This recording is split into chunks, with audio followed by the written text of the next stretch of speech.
నమస్కారం సుధీర్ సార్. నమస్కారం అండి.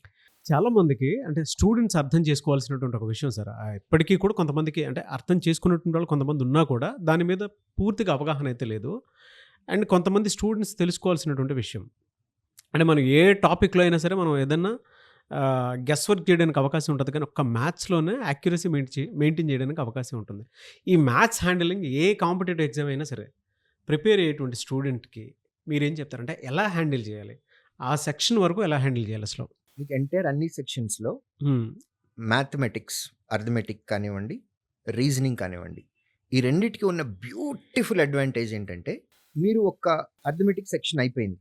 అందులో 35 క్వెషన్‌లొచ్చినాయి. ఆ 35 మీరు సాల్వ్ చేశారు అని అనుకుంటే, ఆ సెక్షన్ అయిపోయే టైంకి అందులో మీరు ఎన్ని కరెక్ట్ చేశారో మీకు తెలుసు.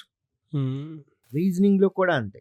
35 క్వెషన్‌లో ఎన్ని 100% కరెక్ట్ మీకెన్ని మార్కులొస్తున్నాయో మీరు పేపర్ మీద రాసి ఎగ్జామ్‌లోంచి బయటికి రావచ్చు. ఇంగ్లీష్ అనుకోండి, మీకెన్నొస్తాయో మీకు తెలీదు. హ్మ్. కరెంట్ అఫైర్స్, జనరల్ అవేర్‌నెస్ అనుకోండి, మీకెన్ని మార్కులొస్తాయో మీకు తెలీదు. సో, ఈ రెండిట్లో ఎన్ని మనకి కరెక్ట్ 100% కరెక్టో మనకు తెలుస్తది. ఈ 2 సబ్జెక్టులోనే. ఇందులో మ్యాథ్స్ దగ్గరికొచ్చేసేటప్పటికి నాన్ మ్యాథ్స్ స్టూడెంటా, మ్యాథ్స్ స్టూడెంటా, తెలుగు మీడియమా, ఇంగ్లీష్ మీడియం అసలు ఇయన్నీ పక్కన పెట్టండి. హ్మ్. 4 బేసిక్ మ్యాథమెటికల్ సింబల్స్ రావాలి. Plus, minus, into, division. హ్మ్. ఇంటూ అంటే అందులోనే స్క్వేర్లు, క్యూబులు కూడా ఉంటాయి. డివిజన్ అన్నాను కాబట్టి ఫ్యాక్టర్స్ కూడా దానిలోనే ఉంటాయి. హ్మ్. మీకు మ్యాథమెటిక్స్ అవునవును సార్. లోపు నేర్పినయే ఇవన్నీ. అవును. ఈ బేసిక్ 4 మ్యాథమెటికల్ సింబల్స్ తోటి కాన్సెప్ట్ మీద చాలా క్లారిటీ తెచ్చుకోవాలి. హ్మ్. ప్రతి చాప్టర్‌కి బేసిక్స్ అని అంటాం, ఫౌండేషన్ అంటాం. మీకు ఫర్ ఎగ్జాంపుల్ ట్రిగ్నామెట్రీలో ట్రయాంగిల్ తీసుకుందాం అని అనుకోండి. ట్రయాంగిల్ తీసుకుందాం. ఒక ట్రయాంగిల్‌కి ఉండేటటువంటి ప్రాపర్టీస్ అన్నీ మీకు తెలియాలి. హ్మ్. Areas and వాల్యూమ్స్‌లో. ట్రిగ్నామెట్రీ తీసుకున్నట్లయితే దాని మీద ఉండేటటువంటి బేసిక్ ప్రాపర్టీస్, ఫౌండేషన్ అంతా మీకు చాలా స్ట్రాంగ్ ఉండాలి. ఇది తెలిసిన తర్వాత ఇంపార్టెంట్ ఫార్ములాస్ అన్నీ మీరు చాప్టర్ నేమ్ గుర్తు తెచ్చుకుంటే ఒక 2 నిమిషాల్లో మీ మైండ్‌లో ఆ చాప్టర్‌కి సంబంధించిన అన్ని ఫార్ములాలు రివిజన్ అయిపోవాలి మైండ్ లోపల. సింపుల్ ఇంట్రెస్ట్ అన్నాం. సింపుల్ ఇంట్రెస్ట్ అమౌంట్ 2 ఇయర్స్ అయితే ఎట్లా, 3 ఇయర్స్ అయితే ఎట్లా, ఇన్‌స్టాల్‌మెంట్ అయితే ఎట్లా, ఇదంతా మైండ్‌లో రన్ అయిపోవాలి. అంటే రివిజన్ మైండ్‌లో చేస్తున్నాం. హ్మ్. ఈ స్టేజ్‌కి వెళ్ళాలి మీరు. అలా వెళ్ళేలాగా ప్రాక్టీస్ చేసుకోవాలి. ఫైనల్ ఎగ్జామ్‌కి వెళ్ళాం. హ్మ్. ఫైనల్ ఎగ్జామ్‌కి వెళ్ళినప్పుడు specially when you are touching mathematics or arithmetic, what to do, what not to do, hmm. What to pick, what to skip, దీని మీద 100% ఫోకస్ ఉండాలి. మీకు అందులో వచ్చే అన్ని క్వశ్చన్స్ మీకు రావు. ఫర్ ఎగ్జాంపుల్ నాకు ఏరియాస్ అండ్ వాల్యూమ్స్ వీక్. నేను ఒక క్వశ్చన్స్ చదవటం మొదలుపెట్టాను. What is the perimeter of trapezium? హ్మ్. ఈ ట్రెపీజియం అనే ఒక్క వర్డ్ చాలు నాకు ఆ క్వశ్చన్ స్కిప్ చేయడానికి. అది ఫస్ట్ లైన్లో హాఫ్ ఆఫ్ ద లైన్ చదివితేనే నాకు అర్థమైపోతుంది. హ్మ్. ట్రెపీజియం అనే దాని గురించి నాకు అసలు ఏ ఇన్ఫర్మేషను లేదు. దాని కింద ఇంకొక 3.5 లైన్‌లో క్వశ్చన్ ఉంది. అది చదువుతూ కూర్చున్నాను అంటే నా అంత ఫూలిష్ ఫెలో ఇంకొకడు లేడు ప్రపంచంలో. అబ్బా! ఎందుకంటే నాకు ట్రెపీజియం గురించి తెలీదు అనే క్లారిటీ నాకుంది. అది ఫస్ట్ లైన్‌లో సగం చదవగానే నాకు తెలిసిపోయింది. I don't want to become pool.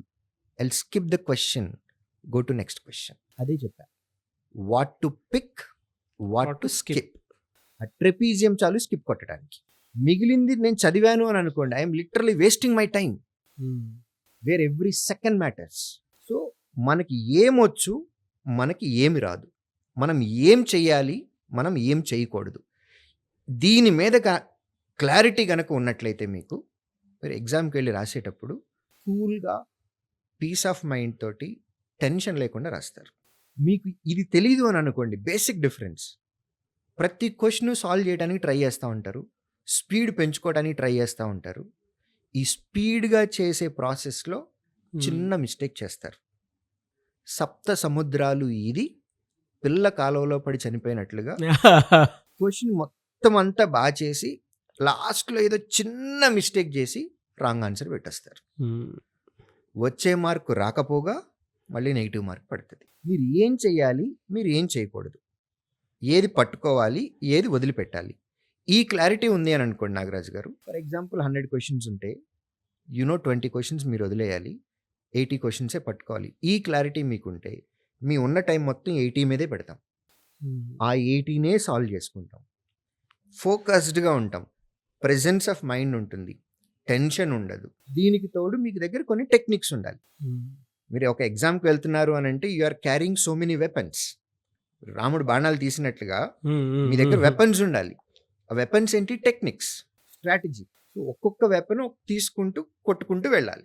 Competitive exams ఎలా ఉంటాయి అంటే నాగరాజు గారు, మీ ఎంటైర్ క్వశ్చన్ పేపర్లో ఒక 4 క్వశ్చన్లు పట్టుకోకూడని క్వశ్చన్స్ కనుక మీరు పట్టుకున్నట్లయితే ఈ 4 క్వశ్చన్లు చాలు మీ ఫేట్ని డిసైడ్ చేసేస్తాయి.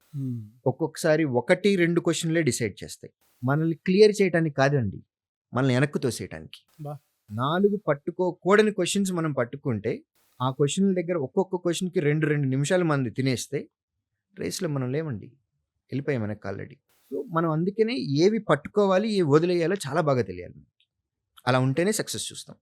సో ఈ క్లారిటీ తోటి కనుక మీరుండి దేనికైనా సరే ఫౌండేషన్ అండి, basics are very very very important. దీంతో పాటు మీ దగ్గర ఉన్న టెక్నిక్స్ ఏంటి, మీ స్ట్రాటజీ ఏంటి, ఇదే ఎగ్జామ్లో మీకు ఉద్యోగం వస్తుందా రావట్లేదా అనేది డిసైడ్ చేసేది. సార్ అంటే టెక్నిక్స్ తెలిసి ఉండాలి, అండ్ దేన్ని మనం పర్టికులర్గా దేని మీద ఫోకస్ చేస్తున్నాము, ఏది స్కిప్ చేయాలి, ఏది అటెంప్ట్ చేయాలి అనేటువంటి దాని మీద కూడా అవగాహన ఉండాలి. థ్యాంక్ యూ అండి, thank you so much Sudheer sir. Thank you అండి.